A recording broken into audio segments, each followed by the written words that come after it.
¿Qué tal, hermanos? Hemos llegado a la conclusión de esta segunda lección de nuestro segundo trimestre de este año.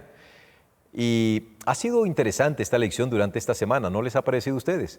Muy rica en contenido, muy rica en aplicaciones, y esperamos que cada uno de nosotros pues haya vivido y haya tomado decisiones respecto a qué hacer con esto de lo que hemos estudiado.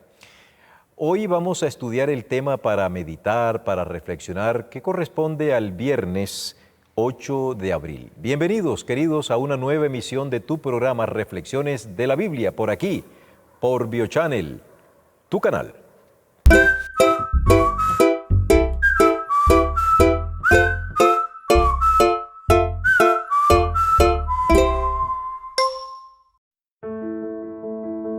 ¿Sabías que Jesús, cuando decidió llamar a los apóstoles que lo acompañarían en su ministerio, seleccionó de entre todos los discípulos que le seguían a 11 hombres? Esos 11 hombres los encontramos en Mateo, el capítulo 10, desde el versículo 2 en adelante. Los nombres de los 12 apóstoles son estos. Primero, Simón, llamado Pedro, y su hermano Juan, Felipe, Bartolomé, Tomás, Mateo, el publicano, Jacobo, hijo de Alfeo, Lebeo, por sobrenombre Tadeo, Simón el cananita y Judas Iscariote, el que también lo entregó. Pero ¿sabías tú que Judas no fue llamado por Jesús? ¿Cómo lo sabemos? En el mismo libro de Mateo y en el capítulo 8, a partir del versículo 18, encontramos el siguiente relato que posteriormente la revelación de Dios en pluma de Elena de White le pone nombre a este escriba que va a visitar a Jesús. El texto mateano dice de la siguiente manera: viéndose Jesús rodeado de mucha gente, dio orden de pasar al otro lado. Se le acercó un escriba y le dijo: Maestro, te seguiré donde quiera que vayas. Jesús le dijo: las zorras tienen guaridas y las aves del cielo nidos, pero el Hijo del Hombre no tiene dónde recostar su cabeza. Cuando los discípulos escucharon esta respuesta tan fría que Jesús le dio a Judas, quien es el escriba aquí descrito en Mateo, ellos se sorprendieron, porque un escriba que siguiera a un humilde rabí que apenas estaba comenzando su labor rabínica era algo que nadie podía despreciar. Pero Jesús había leído la mente de Judas y sabía la ruindad que se escondía en su carácter.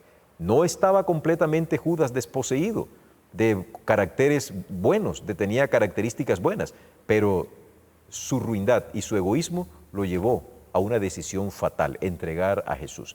De todas maneras, ¿sabías que Judas no fue llamado por Jesús como discípulo, pero lo aceptó para evitar que sus discípulos, a quienes él se había llamado, tuvieran un mal concepto y no hubiesen sabido entender el por qué Jesús lo había rechazado?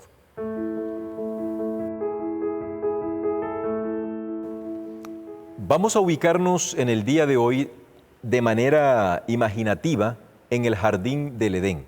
Nosotros somos invitados para hacer un recorrido turístico de ese paradisíaco lugar y nos encontramos con que el querubín que estaba custodiando la entrada del jardín nos permitió entrar y nosotros empezamos a hacer el recorrido turístico guiado por un ángel. Acuérdate tú que estamos utilizando la imaginación. De pronto nos llama la atención algo y es que en el medio del jardín del Edén encontramos dos árboles preciosos. Uno de ellos es el árbol de la vida y el otro, que está relativamente cerca de este, es el árbol del conocimiento de la ciencia del bien y del mal. Permíteme explicarte esto. El árbol de la vida como tal no es que la fruta tenga la capacidad de dar vida eterna, porque quien da vida eterna es un ser que es eterno. Y el jardín del Edén fue creado por Dios. Por lo tanto, la fruta del árbol de la vida era más bien un símbolo de la obediencia que Adán le ofrecía a Dios. En compensación, utilicemos esta expresión, de su obediencia, Dios le otorgaba de manera graciosa, o sea, por gracia, el que comiese de ese árbol y que le perpetuaría la vida en la eternidad. Lo mismo ocurre con el otro árbol, el árbol del conocimiento de la ciencia del bien y del mal. No era que en ese fruto había un elemento que al ser consumido por el ser humano inmediatamente se le era asimilado y en el torrente sanguíneo ocurría un cambio químico y el hombre empezaba ahora a tener visiones de lo bueno y de lo malo. Nada de eso.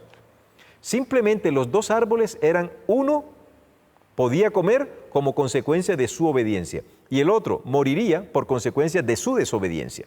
Entonces, ahí tenemos a los dos árboles y uno se pregunta, ¿por qué Eva tomó del árbol del fruto prohibido cuando el árbol de la vida y su fruto es más hermoso que este? Queridos, es lo mismo que hoy nosotros nos preguntamos. ¿Por qué a ti y a mí, por qué a la humanidad le resulta tan difícil buscar de Dios, sabiendo que Dios tiene un fruto de vida precioso? ¿Por qué busca el fruto del árbol de la ciencia del conocimiento del bien y del mal, que es presentado como algo hermoso, pero que su fin es muerte? ¿O no me vas a decir tú, querido oyente, que antes de tú entregarle tu vida al Señor, no vivías a algunos borrachos? Algunos salieron del mundo de la droga, alabados al Señor, pero cuando estabas allá, estabas perdido. ¿Tú crees que eso es vida? ¿Tú crees que una persona que es borracha y que ya tiene el problema de que es alcohólico, esa persona puede decir que esto es vida? ¿O un drogadicto, o una persona lasciva, perversa, un criminal, eso es vida? Bajo ninguna circunstancia. Así que hoy nosotros tenemos la posibilidad de elegir también. No le echemos la culpa a nuestra madre Eva. Ella tomó la decisión equivocada. Hoy tú tienes la oportunidad también de tomar la decisión correcta porque Dios te está mostrando el camino a seguir. Y por cierto, cuando hablamos de nuestra madre Eva, debemos pensar en nuestra madre biológica, debemos pensar en la esposa, debemos pensar en las hijas, debemos pensar en las hermanas de la iglesia. Nosotros los hombres masculinos, los machos de la creación, tengo que hacer esta claridad porque ya ustedes saben a dónde estoy apuntando. Debemos tratar con mucha cordialidad, con mucho respeto, con mucho altruismo a nuestras compañeras de vida terráquea. Dios, es cierto que porque Eva fue la primera en pecar, perdió el estatus, pero eso no significa que Dios la quería tener allí. En Cristo Jesús vamos a encontrar que Él le devuelve a la mujer el sitial de honor que Dios quería que ella tuviese.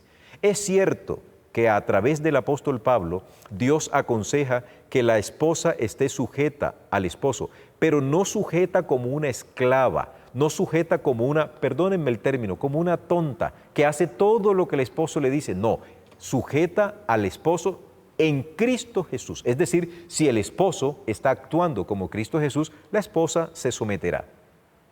Desafortunadamente, estos movimientos feministas, queriéndole abrir a la mujer grandes espacios, lo que han hecho es lo contrario. Todos los seres humanos tenemos un rol que cumplir. Yo no soy machista, como algunos dirían al yo expresarme de esta manera.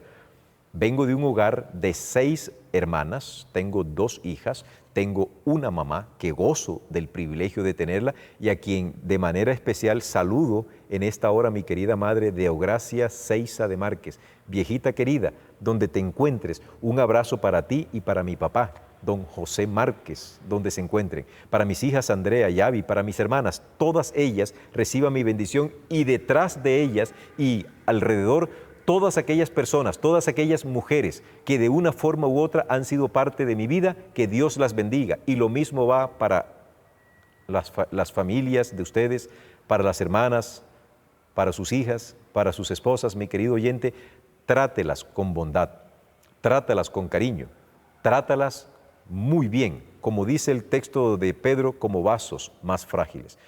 Sin duda alguna, La convivencia entre nosotros a veces no es fácil, pero debemos entender que en Cristo Jesús debemos ir alcanzando cada día más y más altos estándares de calidad espiritual y cada vez más sensibilidad en aborrecer las cosas pecaminosas. Que en el día de hoy Dios te bendiga. Acuérdate que tienes una mamá, acuérdate que tienes una hermana, acuérdate que tienes una esposa, acuérdate que tienes hijas, acuérdate que tienes hermanas en la iglesia. Vamos, varones, hoy a tratar con cariño, con respeto y con mucho cuidado a nuestras compañeras de vida terráquea. Que el Señor os guarde, es mi deseo y mi oración para este día. Bendiciones.